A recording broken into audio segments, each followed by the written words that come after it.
Welcome back to the Game 7 show. It is episode 35. It is Tuesday, September 24th. I'm your host, Will Satler, back for another episode alongside Isaac Bugarin in the Met Radio studios, presented by Met Radio. Welcome back into the show.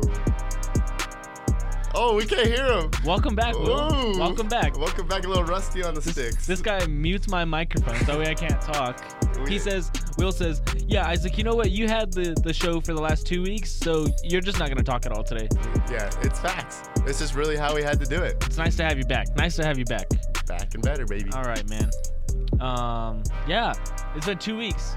The first 2 weeks, you've been working on the Metropolitan, the newspaper, for a while. Yeah. I also had jury duty last week, I think. Yeah, man, that was a crazy experience. I'm a changed man now. That's crazy. I remember I had jury duty once. Did you really? Yeah. You got summoned, but you didn't actually get in there? I was, and then they dismissed me. Damn, that's what I was thinking was going to happen. I don't want to go into too much detail, because I think, isn't that like a law? You can't really talk too much No, you could talk about it after the case is over. Oh. Really? Yeah. Oh, well. That's why I couldn't talk about it this last 2 weeks. And you were like, damn, what happened? And then here we are now today. The case is over, and we have made a decision as a jury. Nice, man. Nice. Proud to be American. Yeehaw, brother. If you're listening to this podcast for the first time ever, we are just a couple of college kids that do a sports podcast once a week. Every Tuesday, we bring you the best takes in sports. If you don't like our takes, you can email us, game7show@gmail.com, or tweet us @_game7. I guess you could also tweet our personal accounts, too, @Will_Satler and @Isaac_Bugarin. This show is brought to you by Met Radio, the student voice of MSU Denver. Plug. Heck yeah. Met Radio is the student voice of MSU Denver, and basically it just gives us the studio, the microphones, the headphones, everything that we need to succeed. They give us a larger platform to post our podcast on. Basically, they give us everything that we need to succeed, and they do it for all students here at MSU Denver. You can find our podcast on Apple Podcasts, Spotify, and SoundCloud. Those are the three major platforms that we are on. If you want us to be on another platform, reach out to us, let us know, and we will get on that platform. Facts. Big facts right there. Hit us up with questions for all of our podcasts. Interact with us on social media, as I just said. Twitter @_Game7, Facebook Game7 Show, YouTube Game7 Show. Flex. Heck yeah, dude. So you got it down now. Now you have to do it by yourself. Real quick, shout out to all the people that have been repping our stickers. You know, I've seen them on water bottles, laptops, refrigerator doors. I still got mine, man. So hit me up if you need some stickers. I still got all of them. Well, not all of them, but I've got a couple saved for a couple friends that I just haven't seen in a couple weeks. Yeah. But other than that, I've given a majority of them out. I saw you were giving out handwritten letters. I thought that was pretty dope. That you wrote some letters, put a sticker in it. That's pretty dope. Yeah. Because I mailed them, and I didn't want to just send the letter. I didn't want to just send the sticker. Yeah. And people like support the podcast, and I appreciate their support. Like all since like high school, Yeah. Not that we did this podcast since high school, but they've like supported me since high school. So I just want to it's like a genuine thank you. Yeah, man. That's real. That's deep. For sure, 100%, bro. That kind of hurt. Me and my you gotta go to the gym. My nice handwriting. Did you see that on my Snapchat, on my Instagram story? Yeah, bro. Insta stories are where it's at. Insta stories and Visco. That's where it's at now. Oh, you're a Visco guy now? I am. I've been a Visco guy. Come on, man. We gotta get better. No, yes, you do gotta get better. You gotta get on the Visco game, bro. No, Why not? I refuse. It's like a fancy Instagram. It's for girls, man. There's Visco, nowhere in it. Visco is 100% for girls. It's for the girls, but it's not for girls. Kind of like Saturdays are for the boys. Girls get Visco. Fair trade, right? Okay, so your argument's invalid. Why? Because Saturdays are for the boys, right? Correct. So it's just for the boys. No, girls can have fun on Saturdays too. But Saturdays are for the boys. You just said it. Yeah, but Tuesdays are for tacos. Doesn't mean you can't have a hamburger that day. No. For breakfast, lunch, and dinner, you don't have to have tacos. No. Taco Tuesday is Taco Tuesday. Right. You eat tacos on Tuesday. Yeah, but that's not like I'm gonna discriminate against every other type of food. Burritos? You don't drink You drink burritos? All right. We give you a new show every week. You can find us on mymetmedia.com. As I said, Met Media is the student voice of MSU Denver, and that's who we are employed by. Speak for yourself. Shout out to them. They give us money to basically do this podcast. Thank you. We do have a couple sponsors coming in pretty soon. Oh, for real? A couple commercials. Hopefully next podcast you might hear a commercial or two. Dang. Which should be pretty sweet. We also got some polos. Oh man, that should be coming in. Hopefully, maybe I'm hoping we can get those pretty soon here. Those would be pretty sweet. Well, they're black with like white writing on them. Well, then you could stop complaining about wearing the same thing as me. Oh, dude, I saw your polo today and it looked blue in the picture that you sent me, and so I was like, dude, I'm wearing blue today. Come on, It's because that new iPhone light, bro. This iPhone 11 Pro, man. That's a flex, man. That's a flex. Flex. But what are we talking about today? We're going to talk about a little bit about the NBA. LaMelo Ball is being considered a number one prospect. We're going to talk about that. The Broncos are living in a world of suck, to quote Emmanuel Sanders. The Broncos do suck. They are, in fact, 0-3. Going to nickname them Owen because they're 0-3. We haven't seen your tweets. No idea they were 0-3 till now. Yeah, they are 0-3. Never mind. The NFL refs weren't that bad this week. That's a positive thing. If you listened to our podcast last week, Tucker and I kind of went in on the NFL refs. We're also going to talk about, should college athletes get paid? I know we talked about this on the last podcast with Tucker and I, but I really just wanted to get Will's opinion about college athletes being paid. And I think we're going to kind of go back and forth here. I'm going to play devil's advocate a little bit. Just because that's what we do on this podcast. Welcome to the podcast. I'm also going to talk about today in sports history. So just a few things of today from September 24th in the past. In 1919, Babe Ruth set the season home run mark at 28 home runs. Can you believe that? 28 home runs was the most a player could hit in 1919. In 1919, Babe Ruth had more home runs than Isaac Bugarin had hits in his entire career. Come on, man. In 1934, just 2,500 fans got to see Babe Ruth play at the last time in his career at Yankee Stadium. 2,500 fans saw that. To put that in perspective, Coors Field holds about 54,000 people. Are you just a big Babe Ruth guy? No, it's just, there's not a lot of stuff that happened today in sports history. It's a lot of just Damn, it's a boring day. Yeah, it's kind of a boring day. We chose a bad day to do this podcast. We probably should just cancel it. We should just cancel it. We'll see you guys next week. In 1948, Ty Cobb was he was 61 years old, and he married Frances Cass, who was only 40 years old at the time. Ty Cobb got married on this day in 1948. Another big thing that happened just 2 years ago. I guess these are both kind of tied together. September, what did I say today's date was? September 24th, 2017. NFL players locked arms and kneeled during the anthem to protest President Trump. And then LeBron James later calls out President Trump in a tweet. He says, quote, "You bum," end quote. And after Trump made comments about Stephen Curry. Yeah, I think I remember that. I do remember. I wrote a paper about that last semester, or I guess my first semester. Yeah, I think you did. But that's what happened. No, you wouldn't have been you would have still been in high school when that happened. Right, but I didn't have to write the article or the paper immediately. Like, it was history, man. Oh. That's why I wrote about it. It's history. It's American history. Sports history. It is American and sports history. That's kind of crazy to think. It's already been 2 years since that happened, and Colin Kaepernick still doesn't have a job. But Trevor Siemian did, and Paxton Lynch did. But not Colin Kaepernick. The guy that took his team to the Super Bowl. Did he do it, or was it Jim Harbaugh? Is it Bud Black's fault that we suck this year? No, it's the player's fault. Colin Kaepernick took his team to the Super Bowl. Okay. So let's get into the NBA real quick. So I'm gonna start this one off with a little bit of personal news, because it was pretty cool. You're joining the NBA?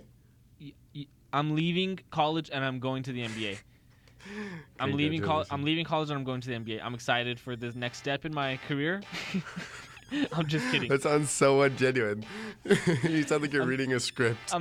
I'm leaving college. I'm leaving My Met Media, and I'm announcing that I'm gonna go be an NBA player, and I'm gonna play defense against Gary Harris all day long. I'm gonna make him a better basketball player. No, in all seriousness, I met Gary Harris last week. If you guys haven't seen the pictures on my Facebook, I think I also posted them on my Instagram and Snapchat stories. Why not Visco, man?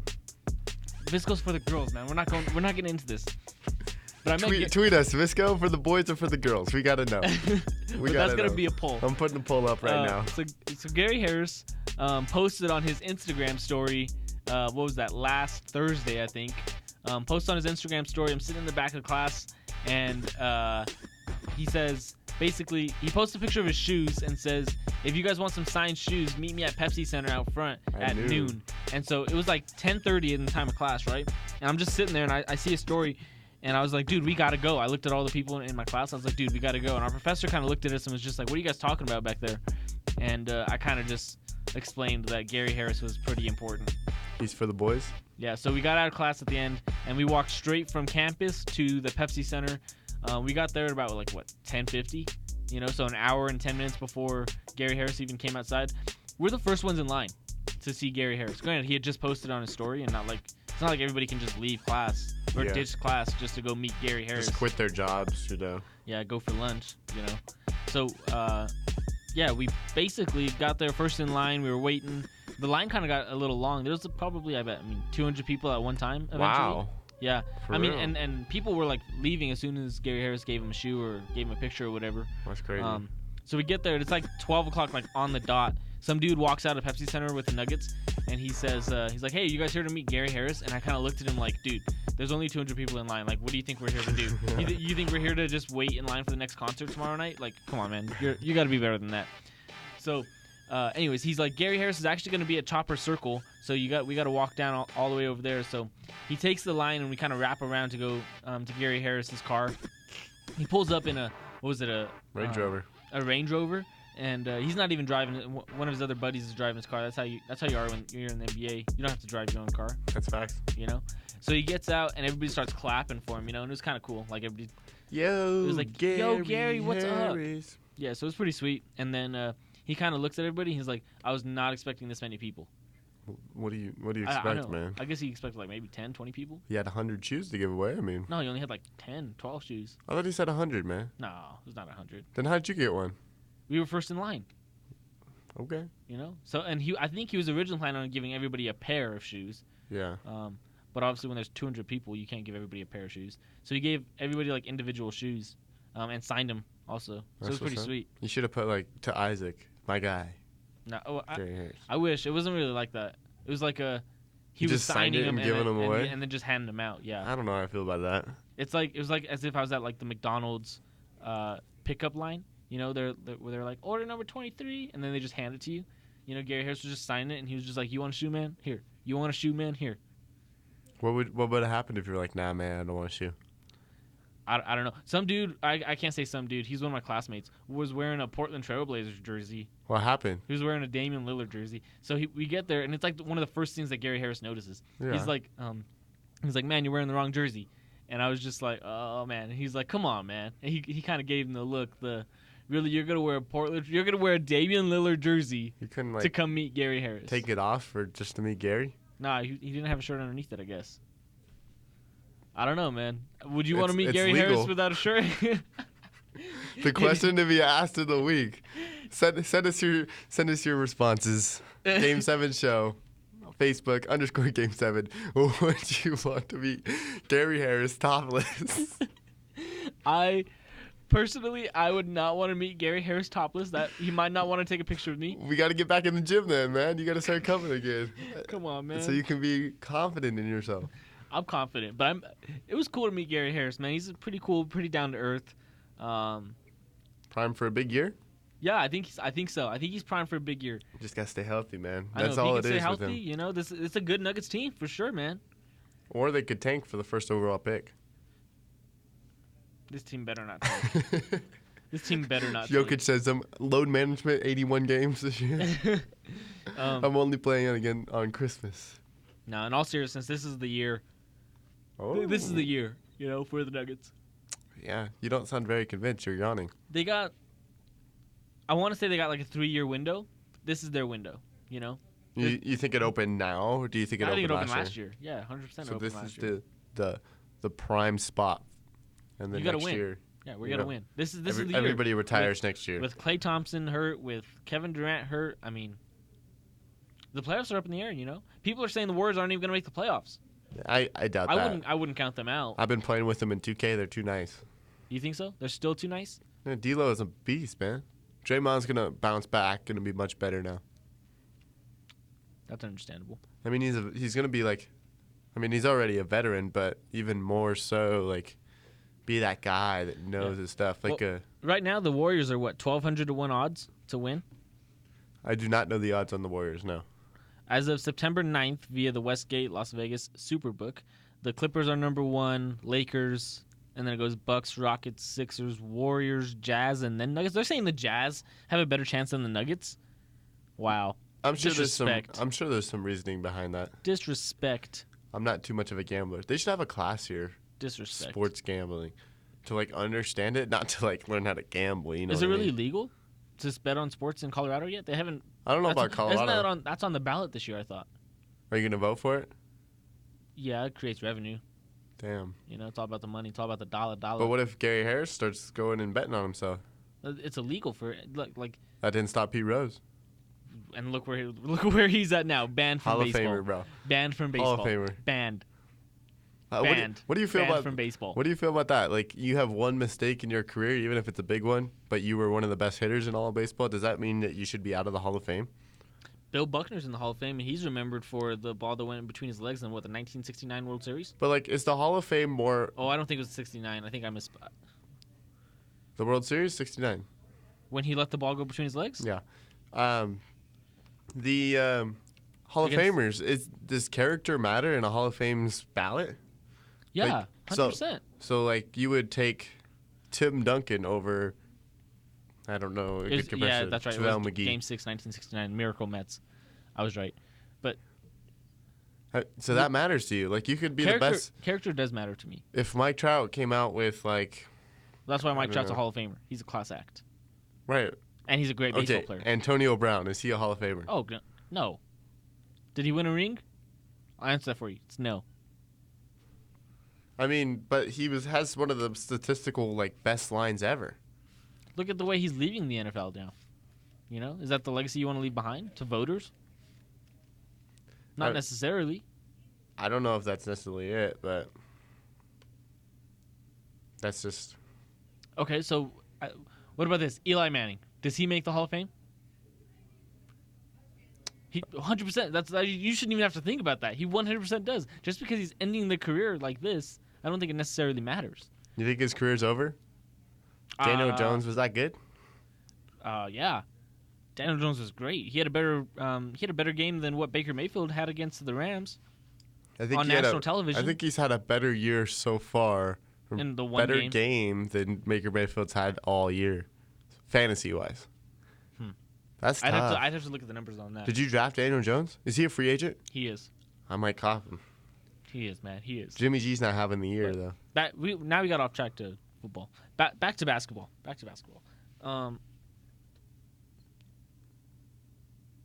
Yeah, I agree with you. There's just a little dead space there. I thought you were good. You looked like you had something to say, man. Like,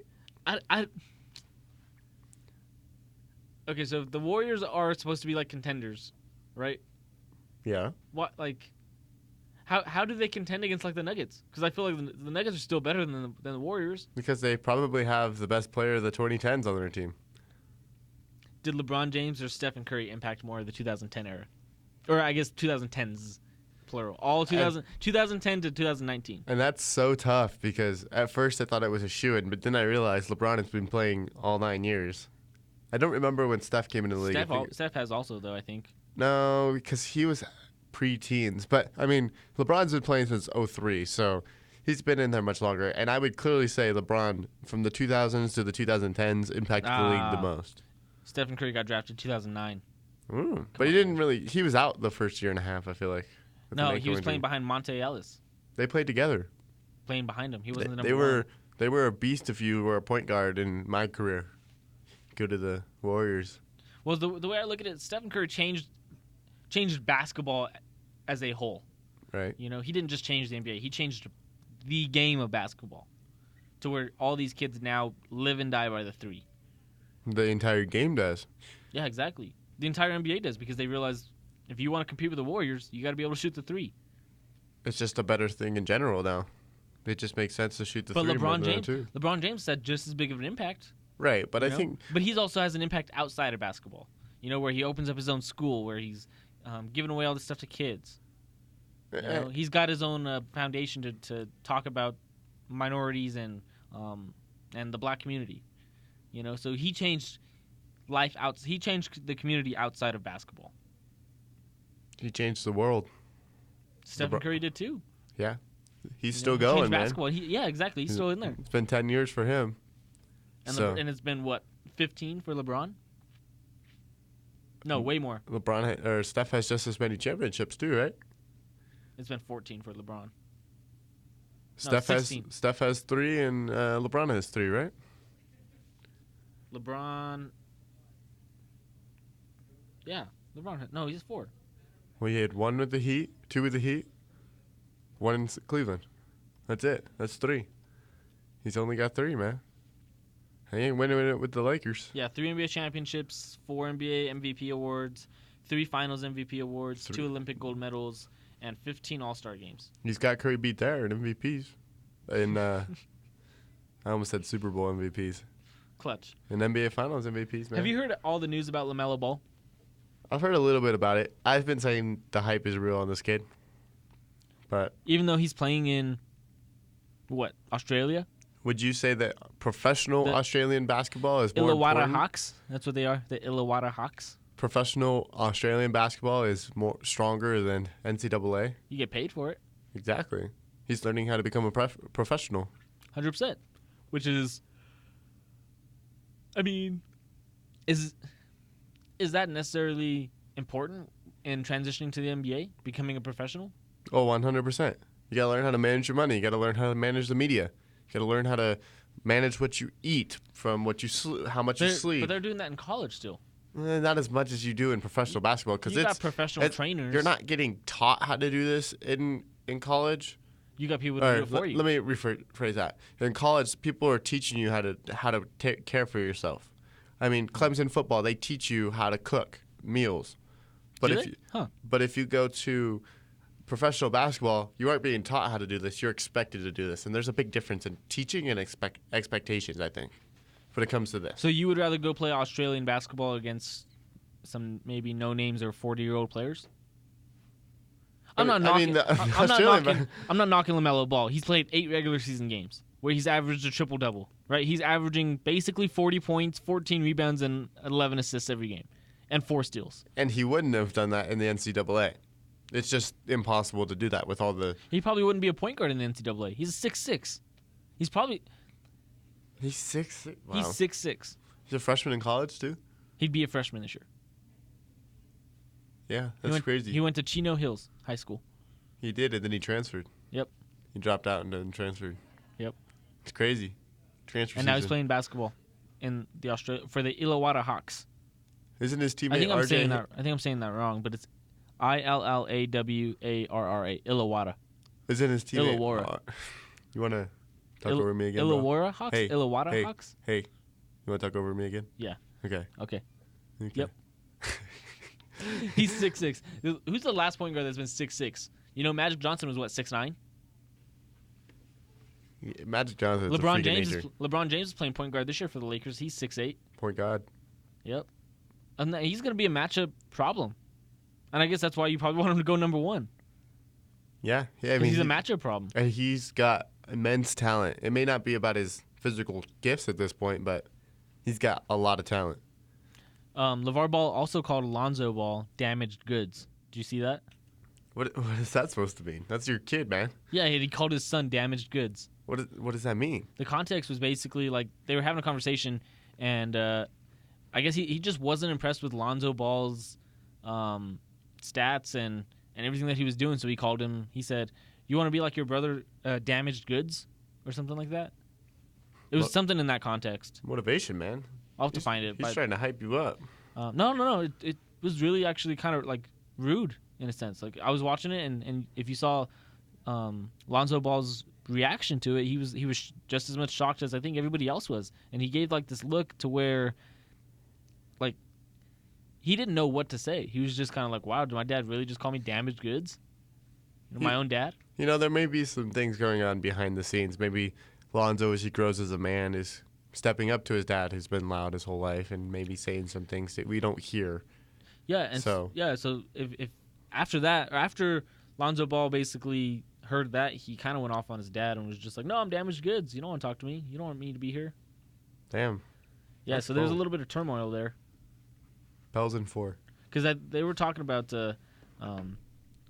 rebranding Big Baller Brand, and LeVar Ball was basically like, "No, we are not rebranding. He was like, it's the Ball brothers, the 3 Ball brothers. That's why the logo is B, B, and B, and it's Big Baller Brand because all 3 of you brothers play basketball. It was just. But Lonzo doesn't even. He's not even part of that brand anymore. Exactly. That's kind of weird. I don't know, man. So. That sucks. But that about does it for NBA. You know. That sucks, man. You know what else sucks? The explicit Broncos. The what Broncos? Explicit. I thought it was in Power Field. The Broncos suck. We suck. The Broncos are horrible. They are garbage. 0-3.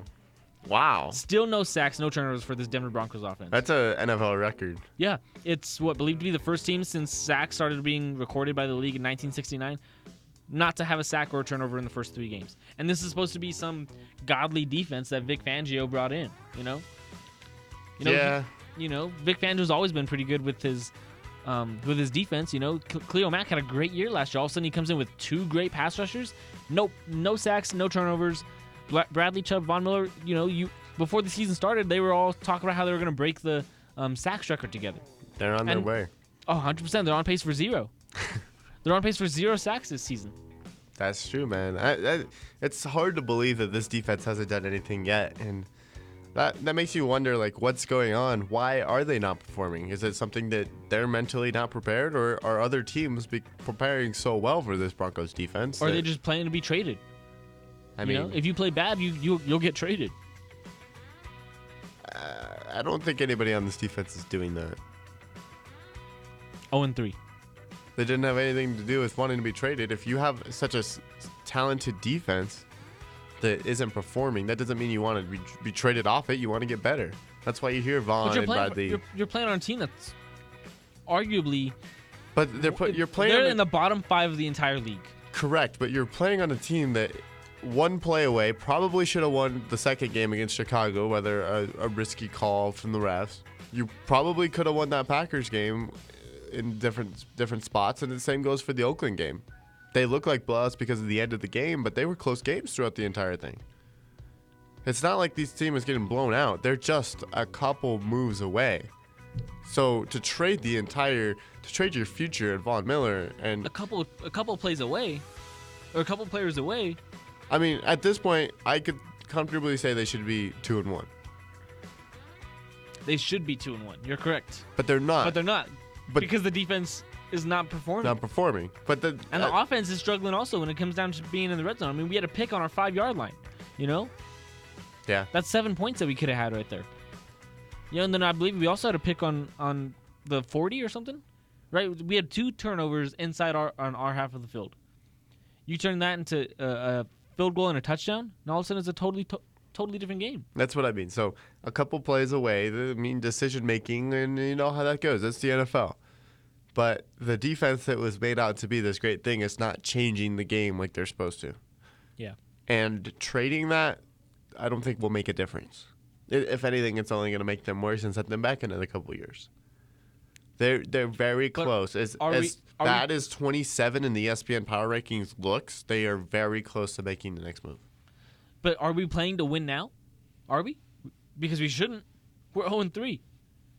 There's a lot of teams 0-3, man. A lot of teams that are 0-3. I believe there's like 5. That's a lot of teams. Because you can only be 4 different records right now. And I assume 5. And the Jaguars are probably going to beat us next week also. In Denver. Broncos come out as favorites, though. They do until the Jaguars show up on the field. Gardner Minshew? You're going to light us up, man. Him in that thong jockstrap that he's got, that he wears around the locker room. You had to bring that up. I like Gardner Minshew, dude. I love Gardner Minshew. Is that why? He's just such a funny guy. Is that why? No, he is a player's player, Are you a big Pac-12 guy then? Washington State fan, though? No, C Buffs. Sco Buffs, man. Gardner Minshew, man. Have you seen the way this dude carries himself? Well, here's the other thing, and I'm glad you brought out the bus because they're 3-1, right? And their games have been decided on 1 or 2 plays. 100%. And the not the pencil, I don't know the analogy here, but the pen has fallen their way, And then for the flip side, the Broncos, it hasn't. So it's not time to give up full hope. But I know I was like this with the Rockies all season, and then all of a sudden they just were the worst team in MLB history in the second half. But like and I'm not saying that all of a sudden against the Jaguars at home they're gonna turn it around and all of a sudden they're gonna go 13-3 and go win 13 straight games. But I think that this team isn't as far off as people say they are. I don't know, man. 5 of the next 6 games that we have are against teams that are above 500 last year. And that's the thing. And the one game that isn't is against the Jaguars. So let's say we don't beat the Jaguars this week, right?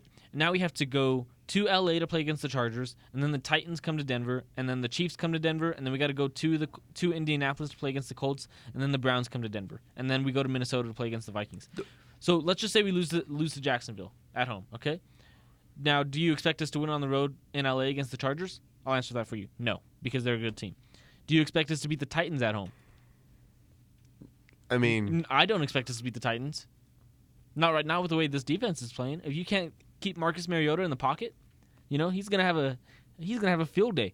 And then the Chiefs come to Denver. Do you really expect the Broncos to beat the Chiefs anytime this year or anytime next year? No. The answer is no.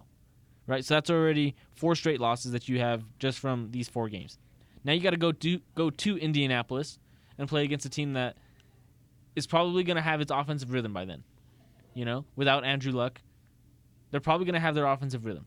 And again, if the defense is still struggling like the way they are right now, that's an L. Baker Mayfield coming to Denver. What did he do last year when he played against the Broncos? He tore us up. That's an L. And going to Minnesota, you expect us to win against one of the better home teams in all of football? No. So what is that, 0-8? 0-10. 0-10, man. It could go that quick.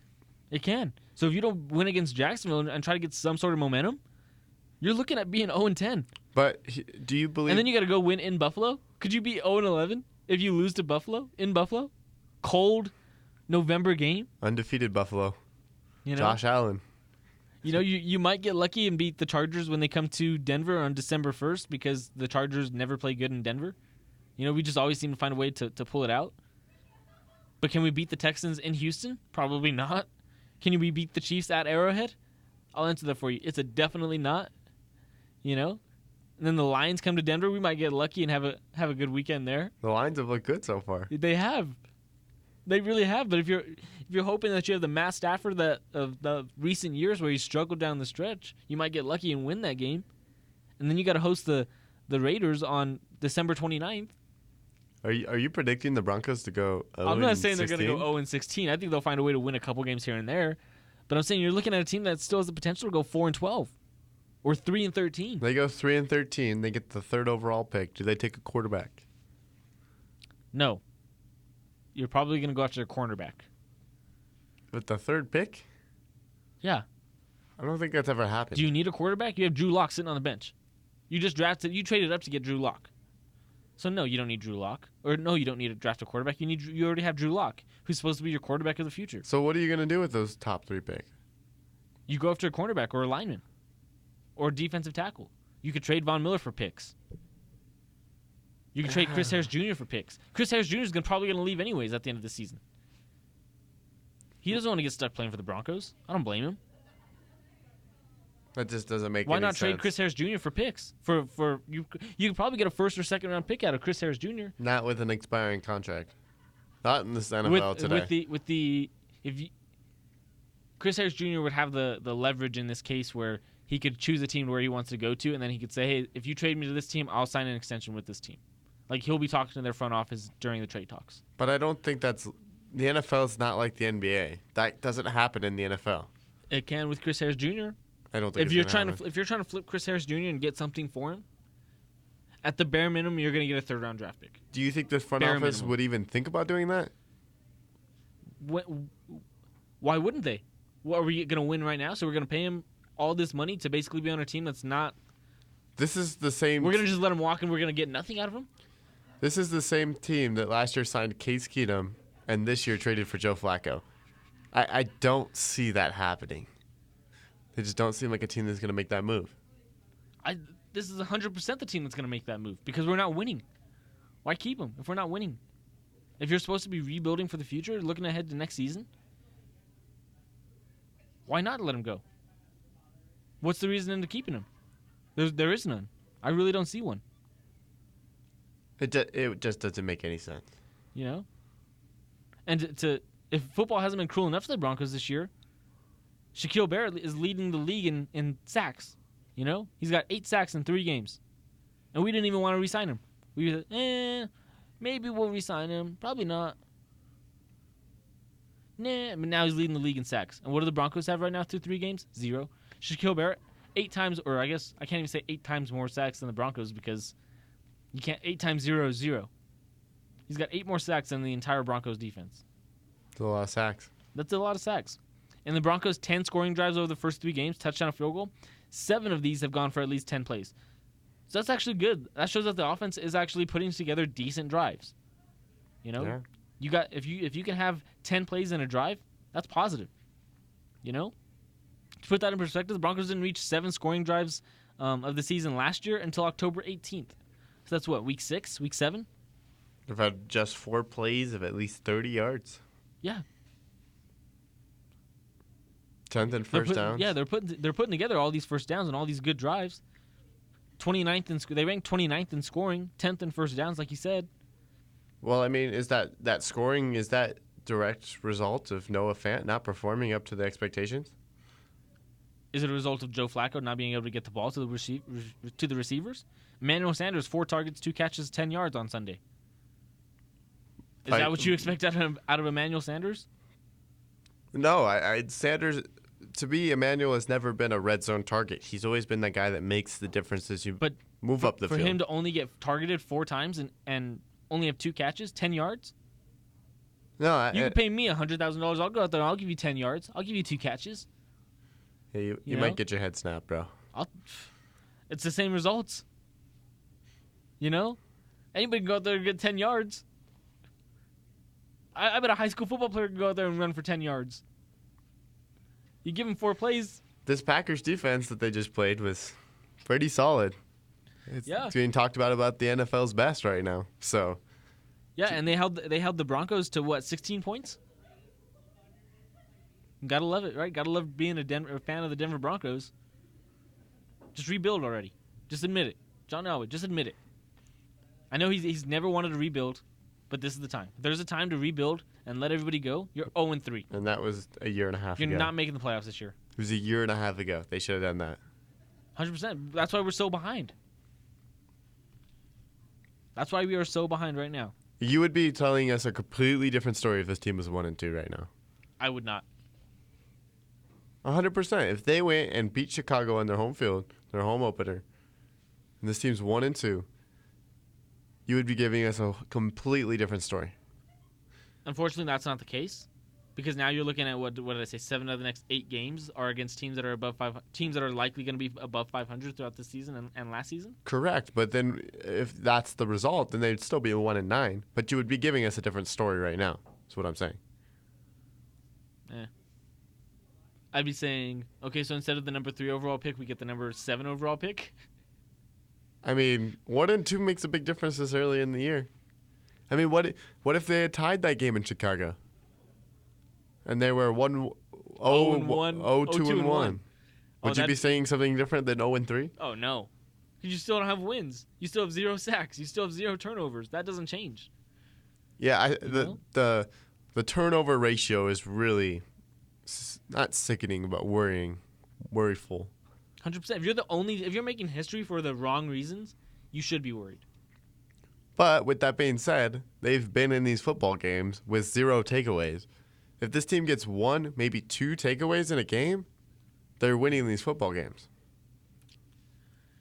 You know? So 100%. It's not like they're that far off. And like I said, 1-2 is a whole different story than 0-3 right now. Okay, so when is it okay to trade these big players? I don't know if there's a specific right time to ever do that. Because if you win this week and you win next week, now you're 2-3. You know, do you look at trading players when you're 2-3? No, and that's what happened last year. Is they were right at the rebuilding. Do you look at trading players when you're 1-5?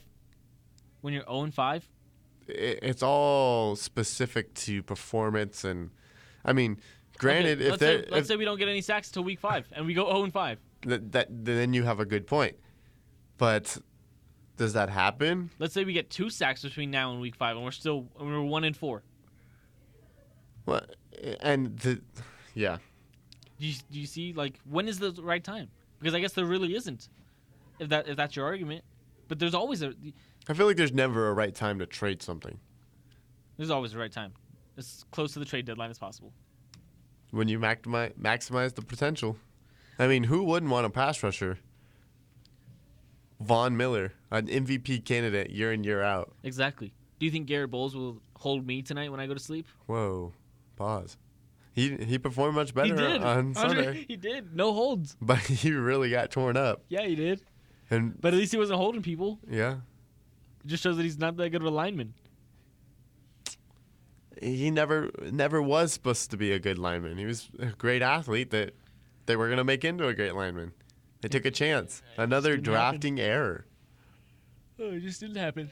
Okay, let's move on to a couple rapid-fire questions here. What are your thoughts on Antonio Brown? That was quick, man. You're really getting into the rapid fire. Yeah, what are your thoughts on Antonio Brown, man? I mean, stuff's going on, man. That guy has mental issues. It's clear. I said it on that podcast, and I think when I said it, I think you were like, what? He does not have that. He doesn't have mental issues? No, I said something about CTE. I was like, his brain is all messed up from that Vontae Perfect hit. You cannot prove that he's got CTE. It's impossible. It hasn't been proven yet. No, you can't prove CTE until somebody's He's got dead. A serious case of bipolarism, and that's very clear. And then there's probably other things going on, and I'm not a medical professional, so I should not be saying what he has and what he doesn't have. But clearly, if he's having these issues off the field and he can't continue to stay on the field with this immense talent, then there's something going on off the field. Well, obviously there's something going on off the field. He's trashing condos and allegedly assaulting his girlfriends and past girlfriends. Yeah. You know, something's got to be going on off the field. No bueno, man. No bueno. No bueno. Do you think he'll ever play in the NFL again, even though he said he's not? Yeah. It doesn't seem like any teams wouldn't want to take a flyer on. I mean, he looked damn good in week 2. Yeah, not until teams know more about his legal situation. Why are you going to pay him? This dude went from being guaranteed $30 million to being guaranteed $20 million to now he's making, what, $1.2 million in all of 2019? Yeah, that's pretty crazy. I don't know how you feel about that either. I mean, he's made some mistakes, but maybe the Patriots side of the contract, but for the Raiders to just be able to void his contract like that, if it was already guaranteed money, it just doesn't make sense. I mean, maybe he signed a contract that said, I have to show up to practice. If I don't show up to practice, you can take my guaranteed money away. That would be the only way that it would make sense. Or obviously legal issues. If he runs into issues with the law, then that money's not guaranteed. Right. Did he in Oakland? Did he run into legal issues with Oakland? I don't think so. No, but he just got a way to get out. He just found a way to get out of his contract because it was voided once he didn't show up to practice. Whatever it was that was in his contract that said you have to show up to meetings or whatever. We have the right to void your contract if you do X, Y, and Z, and he did X, Y, and Z perfectly. Makes sense, man. Thoughts on the Brooklyn Nets' new gray floor? Have you seen that yet? I have. That would throw me for a spin, dude. I wouldn't know how to play on it. I like it. You like it? Yeah, I think it's a real good look for the NBA and for the Brooklyn Nets. But now you got to transition from playing on a gray floor to a hardwood floor every other night. But, like, the floor surface is the same. It's more of an experience. You think so? It's kind of like the blue turf. It's in Boise. Like, it's the same type of turf. It's just a different color. It's different, though. Like, I don't know how to explain it from an athlete's perspective. You're cool. So used to playing on hardwood colored floors on this, like, what is it? Dark wood color, light wood color, that now all of a sudden you're playing on gray. Now you have to adjust your eyes to be running around the court on a gray floor instead of the hardwood. I think that it does play a trick on your eyes. Oh, I mean, a little bit. You can adjust. Make that, but as an athlete, I would say it's a good change of pace. You get to see something different. I think that's really neat. I think it's cool that it's changed.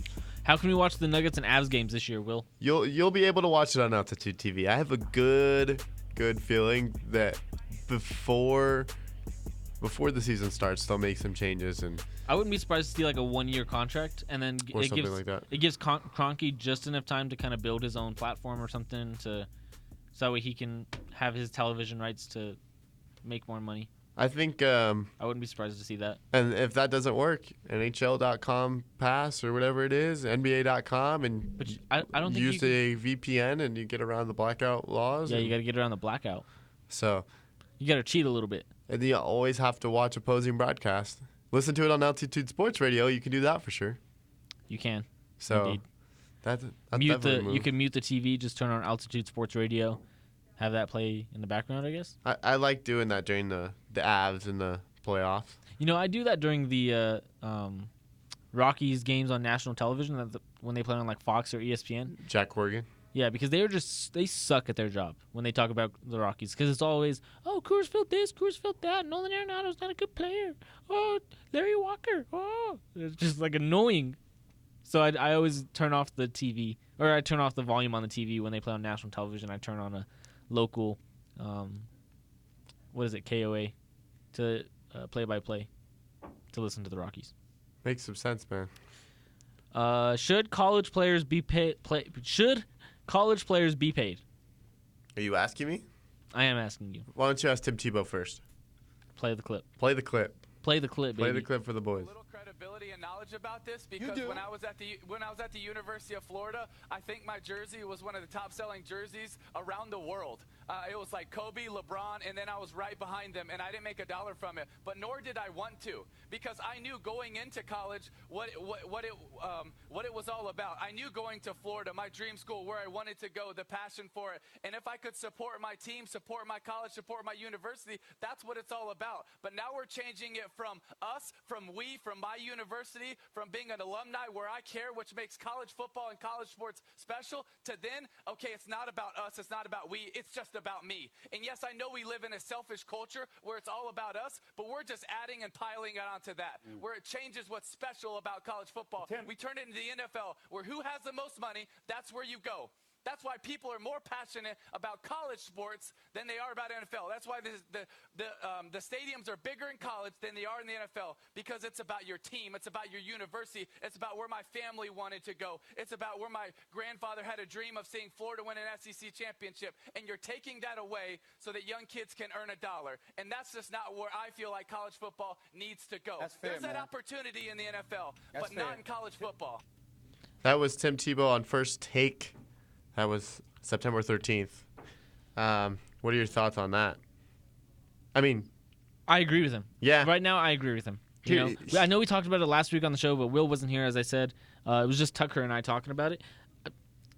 Why should college athletes be paid? I know you're using their likeliness. I know they are.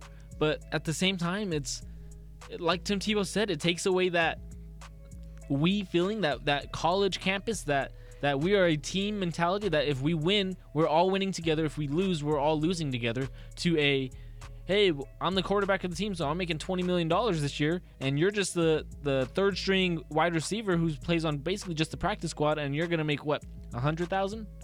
Those are two totally bogus numbers, by the way, but still. Here's the thing with this. I 100% agree with Tim. His argument is a very strong argument, but this is two different things in this case. If the likeliness of a player versus actually paying a player to play, and I think that has a lot to do with the difference. I mean, paying off the likeliness, you're still going to have those inconsistencies. Zion Williamson would make a lot more in endorsements than someone who plays football at Utah. You know what I mean? Yeah. There's going to be a difference. But why should you limit that? In what world is it fair to limit a player's likeliness? Okay, so that's a person we're earning their. Okay, so let's put it this way. Let's do. Okay, so Zion Williamson was at Duke, and let's say that North Carolina game that they played in at Duke, tickets were going for what, $13,000? That was like the highest price or something like that, right, for a game. Is it Zion Williamson's likeliness, or can another player that's on the 13th man off the bench, can he say, hey, I'm a part of this Duke team also, you guys are using my likeliness to get all this? Where's the line that says the difference between athletes? Well, and I think that's where the legislation comes in, because it'll limit that. You have to follow the legislation. And so they're all getting paid the same? No, that's not what the legislation says. A player can use their likeliness to earn endorsements. If a 13th man off the bench is not going to earn endorsements, it is 100% fair that he doesn't earn endorsements. That's just the name of the game. It's not going to affect the product on the field either, and I think that's the other argument that Tebow makes here. And it's important to understand that just because you're earning endorsements in college means nothing towards your future. Okay, so let's use that, the endorsements. Duke is sponsored by Nike, okay?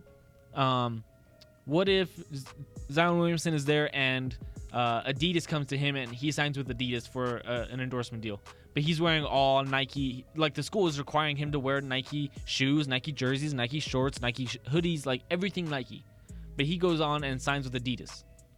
You don't think that creates any sort of problem? Well, it's definitely going to create a controversy, and I think that's where you'll figure out which way that the college basketball wants to go. I mean, it doesn't stop people in the NBA, correct? They are sponsored by Nike, right? Their jerseys are Nike. They're supposed to wear Nike socks. James Harden wears Adidas shoes.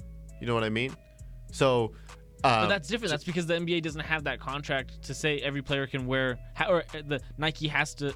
Every player has to wear Nike shoes. That's not their contract. But it's contract in collegiate basketball that Nike, all players at Duke have to wear Nike everything.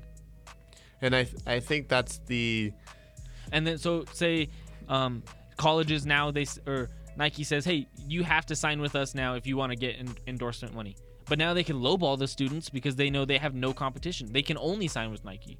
You know, so instead of having to compete with Adidas for giving Zion Williamson $4 million, instead they could just be like, hey, here's $100,000. We know you can't accept anything more from another brand, so we're only going to give you $100,000. I mean, you make good points, but I just don't see it going that far. I think it's as simple as if someone wants to do an ad for Subway, they're going to make the money off it. They're not going to lose money on that, essentially, or vice versa. So they got to figure out how can they control the brands and what can and can't they make money off of. And I'm sure that's in the legislation, and that's why I think the more interesting question here is what does the NCAA do in rebuttal to this? Are they going to say any team that plays in California is unable to play in bowl games or any type of championship games, NCAA regulated games? And is that also a violation against Title IX for not giving the opportunities to those kids? I don't know. There's just a lot. Yeah, there's a lot to go with it, but it's a step in the right direction because these kids are earning that pay. Okay. It just doesn't make sense that they should be limited in what they do. It's not that they're now having to do more. It's what they're already doing. They're earning that money. They're making that revenue. And I feel like full circle, it's going to be better for all three sides. The revenue earning companies and Nike and Adidas and for the colleges and for the players, etc. So I think it'll be full circle. I don't know if that's how it's going to look first thing off the bat, but it's a damn good start. It's really cool to see something like that go through and pass. So all right. Will, tell me, what did we learn today on the podcast? Episode 35. What did we learn today? As always, nothing. I just come to talk and ramble. Really? No, I'm just kidding. It's Babe Ruth Day, apparently, so I learned that. I learned Gary Harris is very tall. You learned that today? Talking about it in reflection. I was playing it in my head as I was talking about it, dude. So I was like envisioning it in my head. I was like, oh my gosh, Gary Harris, dude, you're so tall. You know, like in my head as I'm talking about it. I'm like, Gary Harris, you're so tall, man.